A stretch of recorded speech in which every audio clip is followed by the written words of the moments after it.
2 months after burying my twin boys, the mechanic's voice cracked through the phone. "Mrs. Holloway, someone cut your brake lines, and I have the security footage." My name is Vera Holloway. I'm 34 years old, and until 3 months ago, I was a mother of 2 beautiful 7-year-old boys, Jasper and Felix. Now I'm the woman everyone in Maplewood whispers about when I walk past. The mother who killed her children. The woman who chose a text message over 2 precious lives. When Roy Brenner called me that Tuesday afternoon, I was sitting in my empty house, staring at a photo of my family at the beach last summer. Jasper had ice cream on his nose. Felix was missing his 2 front teeth, grinning like he'd won the lottery. My husband Damien had his arms around all 3 of us, back when he could still look at me without hatred in his eyes. "Mrs. Holloway, you need to come down to the shop right now," Roy had said. "Don't bring anyone. Just you. I found something that changes everything." Roy had serviced our cars for 15 years. He'd given the boys lollipops every time we came in for an oil change. He was the kind of mechanic who still wore his name on his shirt and told you the truth about what your car needed, not what would make him the most money. When I got to his shop, he led me straight to the back, past the other cars, to where my crumpled minivan sat like a metal skeleton. The front end was completely crushed. The windshield was gone. There were still bloodstains on the airbags that I couldn't look at.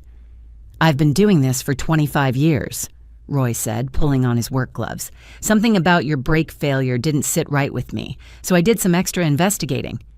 He slid under the car and pointed his flashlight at the brake lines. "These aren't torn from impact, Mrs. Holloway. They're cut. Clean, deliberate cuts. Someone wanted enough fluid to remain so you'd get partway down the road, but not enough to stop when you needed to." My knees buckled. Roy caught my arm and steadied me. "There's more," he said quietly. I pulled my security footage from the past week. He led me to his office, to an ancient desktop computer covered in invoice stickers and coffee rings. The screen showed grainy black and white footage of his parking lot. A figure in a baseball cap and hoodie approached our van at 2 a.m. on a Tuesday night, 3 days before the accident. "Watch his hands," Roy said. The figure pulled something from his pocket. Snips. He slid under the van, just like Roy had moments before, but it was the hands that made my blood turn to ice. I knew those hands, the way they moved, the wedding ring that caught the security light, the thick fingers that had built tree houses for my boys. "That's Vernon," I whispered. "That's my father-in-law." Roy nodded and clicked to another angle. "Look at the car parked next to the van." The interior light flicked on for just a second as someone adjusted the rear view mirror. Constance, my mother-in-law, the woman who'd held me as I sobbed in the hospital, the woman who'd called me a murderer at my children's funeral. She had been there watching her husband sabotage my brakes. But here's what destroyed me completely. They thought they were killing their own son. Damien took the minivan every Thursday for his real estate business. He hauled signs and equipment for his showings. That Thursday morning, his BMW wouldn't start. "Take the van," I had told him. "I'll jump your car after I drop the boys at school." But then Felix spilled orange juice all over his school pants. In the chaos of finding clean clothes, getting them both ready again, making sure they had their homework, I grabbed the van keys out of pure habit, a mother's muscle memory, the simple act that saved my husband's life and cost my children theirs. When I saw those familiar hands on that grainy footage, wearing the same wedding ring I'd seen at every family dinner for 15 years, cutting the brake lines with the precision of someone who'd worked with tools his whole life, my world shattered for the second time. The first time was when I woke up in the hospital and learned my boys were gone. The second was when I realized who had killed them. Vernon Holloway owned a chain of hardware stores. He'd built his empire from nothing, he liked to say. Expected Damien to take over, to continue the family legacy. When Damien refused 3 weeks before the accident, choosing his real estate career over his father's dreams, Vernon had called him an ungrateful son, said he was writing him out of the will, but Vernon had found another way to profit from his son, a $3 million life insurance policy he'd taken out 6 months earlier. Damien probably never even knew it existed. My boys died because their grandfather valued money over family. They died because I grabbed the wrong keys. They died because 2 people who claimed to love them decided that murder was better than disappointment. And for 2 months, everyone believed I was the killer. Life before that September morning was beautifully ordinary. I'd wake up at 6:30 to make pancakes shaped like dinosaurs, while Jasper and Felix argued over who got to pick the cartoon. Our kitchen always smelled like maple syrup and coffee, with crayon drawings stuck to every surface of the refrigerator. The boys had just started second grade at Maplewood Elementary, and their biggest worry was whether they'd get picked for the kickball team at recess. "Mom, can we get ice cream after school?" Felix had asked that morning, his gap-toothed smile already working its magic on me. He was missing his 2 front teeth and whistled when he talked, which made Jasper laugh every single time. "Only if you both ace your spelling tests," I said, knowing full well we'd get ice cream regardless. I was that kind of mother, the kind who said no but meant maybe, who threatened consequences but usually caved at the first sign of their dimpled smiles. Damien kissed me goodbye at 7:15, same as every morning. "I've got 3 showings today," he said, straightening his tie in the hallway mirror. "That Victorian on Elm finally got an offer. Might close by end of month." He'd been working longer hours lately, coming home after the boys were already in bed, smelling like cologne I didn't recognize. But the real estate market was booming, and I trusted him. That's what 15 years of marriage gives you, a blind faith that tomorrow will look just like today.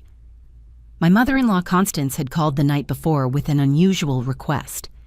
"Vernon and I want to take the boys to the lake house this weekend," she'd said, her voice sweeter than normal. "Give you and Damien some alone time. Lord knows young couples need that." It struck me as odd because Constance rarely offered to babysit.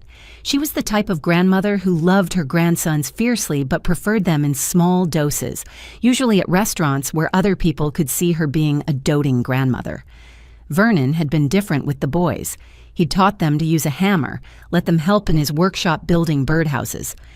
"These hands are going to run the family business someday," he'd say, ruffling their hair with his calloused fingers.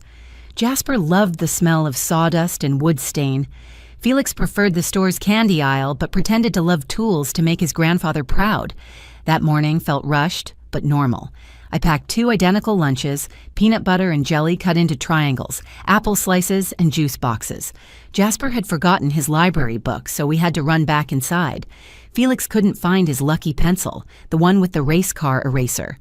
These were our daily catastrophes, the tiny emergencies that made us perpetually 5 minutes late. "Mom, will you volunteer for the field trip next week?" Jasper asked as I buckled him into his booster seat. "Mrs. Patterson says we're going to the Science Museum." "Of course, baby. I already signed the form." "Tommy's mom never volunteers," Felix added, competitive even about parental involvement. "He says she's too busy." I worked part-time at Riverside Veterinary Clinic 3 days a week, just enough to keep my skills sharp and contribute to our savings. Dr. Brennan was flexible, understanding that my boys came first. I'd been thinking about going full-time once they got a little older, maybe when they hit middle school and stopped needing me so much. My sister Trina had texted me the night before and again that morning. "Coffee tomorrow? I need sister time. Brad's being an ass again." She was 4 years older than me, but somehow always picked the wrong men. Brad was just the latest in a string of disappointments, a bartender who thought he was going to be a famous musician at 42. "Running late, see you at..." I had started typing at a red light, planning to finish the message when I parked at school. I never sent texts while driving. Never. I was the mother who lectured other parents about it in the pickup line, who shared safety articles on Facebook about distracted driving. The morning sun painted golden stripes across the boys' faces as we drove down our tree-lined street. They were singing along to the radio, some pop song they'd learned all the words to despite my efforts to keep them listening to kid-appropriate music. Felix's whistle made every S sound like a tiny tornado. "Love you to the moon," I said as I pulled up to the school. "And back," they shouted in unison, already unbuckling their seatbelts, eager to join their friends on the playground. Those were the last words I ever heard them say. The accident happened at 8:48 a.m. on Riverside Drive, where the road curves sharply near the old mill. I dropped the boys at school and was heading to meet Trina at our usual coffee shop downtown. The morning was crisp, autumn leaves swirling across the windshield. I remember reaching for my phone in the cup holder, not to text, just to skip a song that reminded me of my college years, when everything felt simpler. That's when I pressed the brake pedal for the first time. It felt soft, mushy, like stepping on a sponge. The curve was coming up fast. I pressed harder. The pedal went straight to the floor. My minivan was heading straight for the guardrail at 50 miles per hour. I yanked the steering wheel hard to the left, tires screaming against asphalt. The van tilted, balanced on two wheels for a terrifying second, then flipped. The guardrail exploded against us. Glass showered like deadly rain. The world spun 3 times before we dropped 20 feet into the creek below. I woke up in Maplewood General 3 days later. The first thing I saw was Damien sitting in the corner chair, but he wasn't looking at me. He was staring at his phone, shoulders rigid, jaw clenched. The second thing I noticed was the pain. Everywhere. Like my body had been taken apart and reassembled wrong. The boys... My voice came out like gravel scraping metal. Damien's face crumpled, then hardened. They're gone, Vera. Both of them. The words didn't make sense. I dropped them at school. They were safe. They had spelling tests and kickball and afternoon ice cream to look forward to. But then the memories crashed back. The van, the flipping, the terrible silence after the metal stopped screaming. They hadn't been at school. They'd been with me. No, that was wrong. I dropped them off. I remembered their backpacks bouncing, their voices calling goodbye, but the detective who arrived an hour later had different information. "Mrs. Holloway, I'm Detective Morrison," she said, her voice professionally sympathetic. The school confirmed that Jasper and Felix never arrived that morning. Witnesses saw them in your vehicle at the time of the accident. The room spun. That's impossible. I dropped them off. I watched them walk through the gate. "Ma'am, you suffered a severe head injury. Confusion is normal, but we have multiple witnesses who saw the boys in your van when it went over the guardrail, and we found this." She held up an evidence bag containing my phone. The screen was cracked, but still showing my last action. A half-written text to Trina. "Running late. See you at..." The message timestamp is 8:47 a.m., Detective Morrison continued. "The accident occurred at 8:48. You were texting while driving with your children in the vehicle." "I wasn't texting while driving." The words tore from my throat. "I would never do that with my boys in the car. Never." But who believes a mother with a head injury and a half-sent text as evidence? Constance arrived within 2 hours, Vernon behind her like a shadow. Her face was swollen from crying, but when she looked at me, grief transformed into rage. "You murdered my grandbabies," she hissed, her perfectly manicured nails digging into her palms. "For what? To tell Trina you were running late? Those precious boys are dead because you couldn't wait 5 minutes to send a text?" Vernon stood silent, his carpenter's hands clenched into fists. The man who'd built tree houses for my boys couldn't even look at me. "Constance, let's go," he finally said, his voice hollow. "There's nothing for us here." The news spread through Maplewood like wildfire. "Did you hear about Vera Holloway, texting and driving with those babies in the car?" At the grocery store, people stepped aside when they saw me coming. Former friends crossed streets to avoid me. The principal at the boys' school sent a letter about the dangers of distracted driving to all parents, my tragedy reduced to a cautionary tale. Damien moved into the guest room that first night home. 2 weeks later, he packed his things. "I can't look at you," he said, folding his shirts with mechanical precision. "Every time I do, I see them in that van, terrified, crying for their mother to save them while you typed on your phone." "I wasn't texting, Damien. Please, you have to believe me." "The evidence doesn't lie, Vera. The detective showed me everything. The phone records, the witness statements. Our boys are dead because you made a choice. A stupid, selfish choice." He moved back to his parents' house. The divorce papers arrived a month later. The man who'd sworn to stand by me in sickness and health couldn't stand by me in tragedy and blame. 2 months of existing in purgatory passed like decades. The house felt like a mausoleum, every corner holding memories that cut like glass. I'd preserved the boys' room exactly as they'd left it that morning. Unmade beds with superhero sheets tangled from their restless sleep. Legos scattered across the floor and half-built creations they'd never finish. Drawings taped to the wall showing our family as stick figures, holding hands under a yellow circle sun. In every picture, they'd drawn us smiling.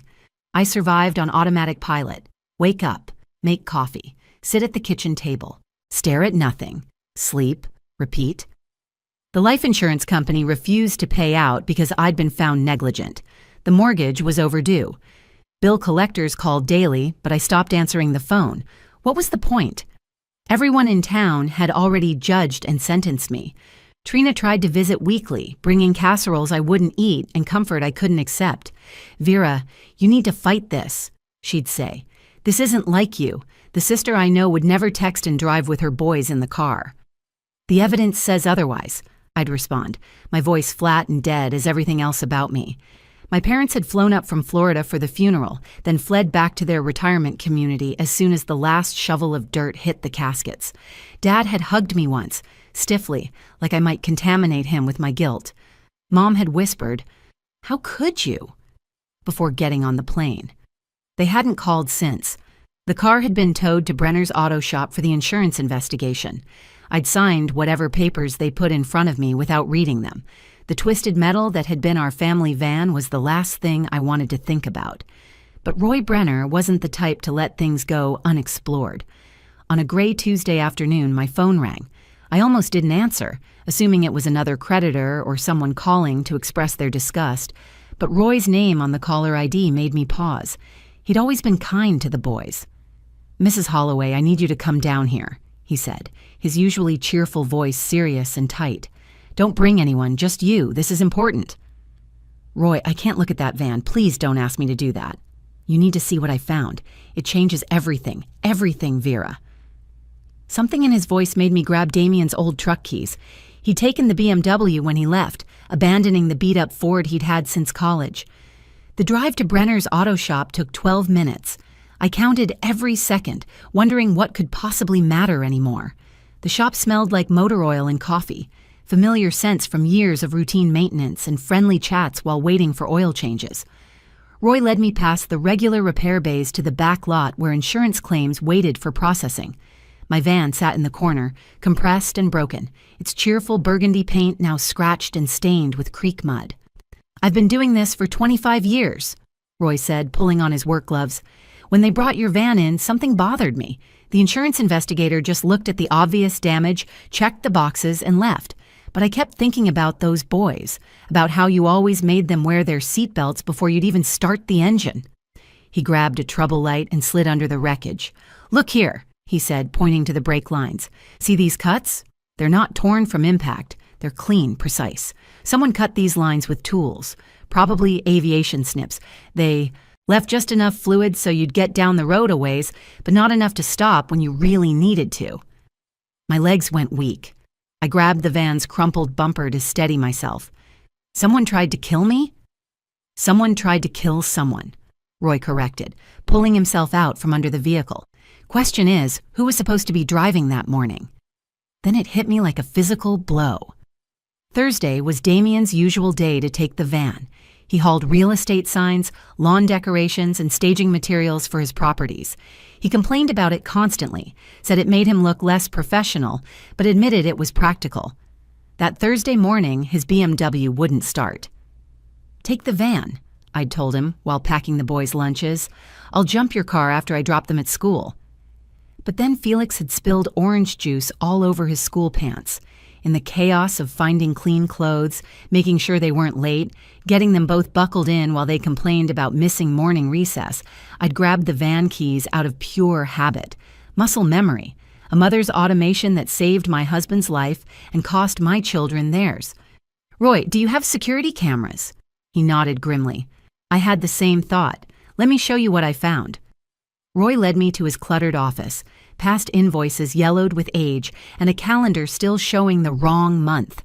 His ancient desktop computer hummed to life, screen flickering before showing multiple video files dated from the week before the accident. He clicked on one labeled Tuesday 2 a.m. The grainy black and white footage showed the parking lot behind Brenner's shop where customers could leave vehicles overnight. Our burgundy van sat in the far corner, barely visible under the single security light. A figure emerged from the shadows, walking with purpose, wearing a baseball cap pulled low and a dark hoodie. "Watch the hands," Roy said quietly.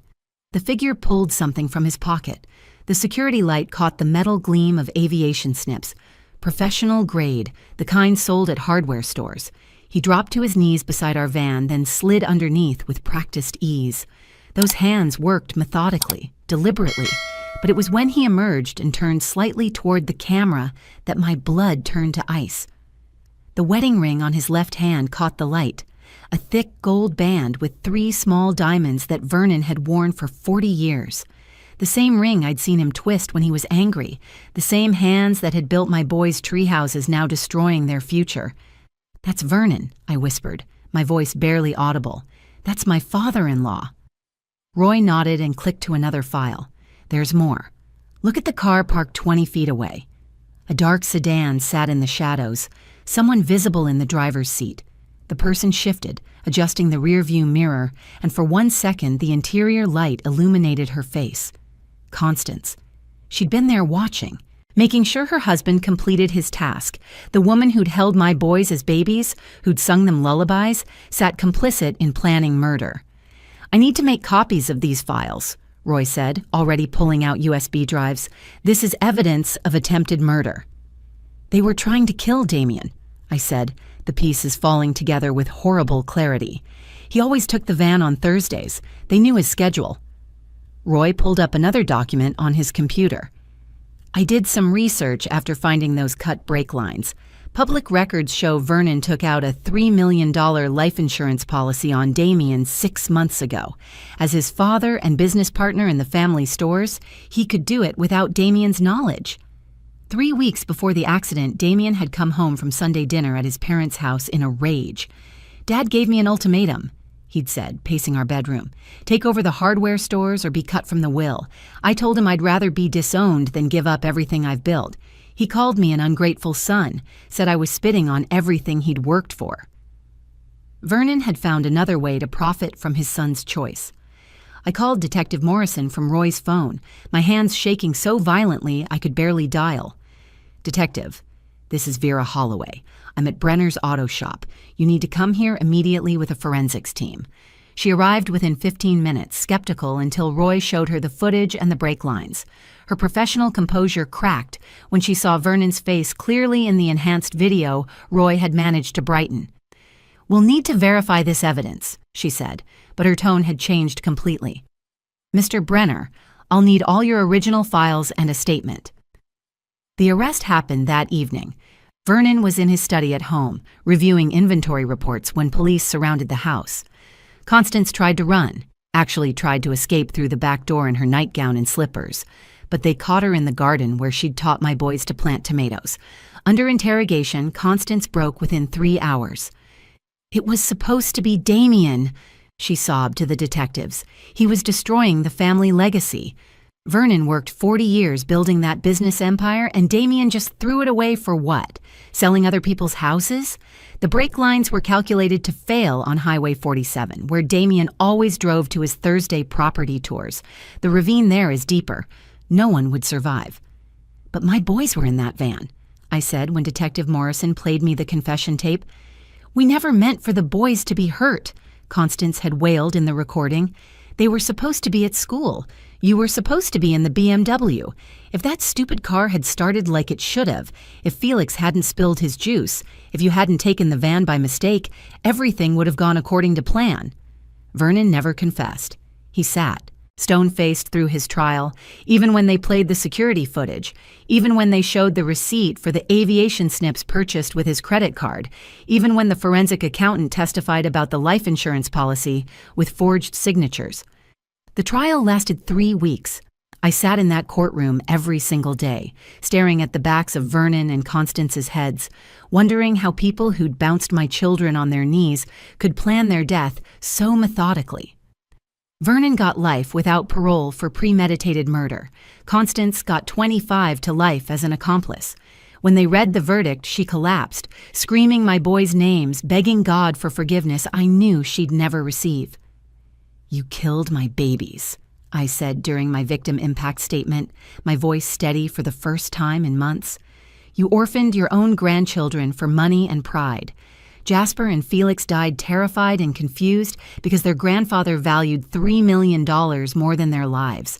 They died because you couldn't accept that your son chose his own path."